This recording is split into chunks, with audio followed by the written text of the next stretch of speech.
Qui seront les intervenants au congrès dépression, hypnose et thérapie brève? Je ne vais pas vous les citer tous, ils seront 80. 80, ça a été la première grande surprise quand on a organisé ce congrès, qu'il y ait autant de propositions. Et en fait, on va réunir, on va concentrer en quelque sorte pendant 3 jours des ressources qui viennent de beaucoup de France et d'Europe, mais aussi de plusieurs endroits très éloignés du monde, puisqu'on aura quelqu'un qui vient du Mexique, 2 personnes qui viennent des États-Unis, d'Israël, et j'ai parlé beaucoup de gens d'Europe, donc des gens qui ont tenu à se déplacer, qui ont tenu à venir témoigner de leur connaissances et de leurs expériences. Donc c'est vraiment très précieux pour chacun d'entre nous. Bien sûr, il y a beaucoup de gens qui sont des Français, qui sont très très avancés d'ailleurs aussi dans ce domaine-là, et qui vont venir partager leurs expériences. Alors il y a une autre manière de présenter le groupe des intervenants, c'est quelque chose qui nous tenait beaucoup à cœur aussi, c'était de faire ce qu'on appelle aujourd'hui un congrès transversal. Voilà, c'est un grand mot. Transversal, ça veut dire que il y aura dans ce congrès des psychiatres, des psychologues, rhumatologues, cancérologues, anesthésistes, urgentistes, sages-femmes, infirmiers, kinésithérapeutes, dentistes, et j'en passe, et j'en passe. C'est-à-dire des gens de tous les secteurs de la santé.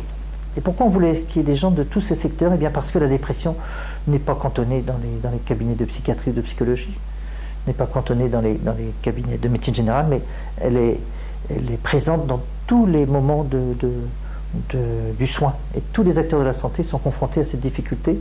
Et en fait, dans beaucoup de secteurs de la santé, des gens ont déjà des propositions à faire pour améliorer les choses. Et je crois que dans un moment comme celui-ci, je parlais tout à l'heure de crise un peu, bien, toutes les initiatives sont bienvenues, et c'est de ce bouillon de culture que naîtront très certainement les stratégies les plus efficaces de demain. Alors, on va parler de quoi?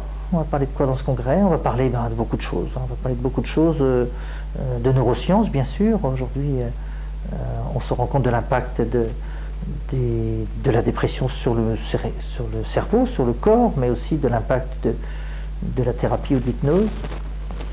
On va parler réseaux familiaux, réseaux sociaux. On va parler du temps, les rythmes du temps. On va parler de créativité. On va parler des enfants, des adolescents. On va parler des femmes enceintes et de la naissance. Et puis on va parler bien sûr de cette occurrence terrible qui est à la tête de chacun quand on parle de dépression, c'est le risque suicidaire.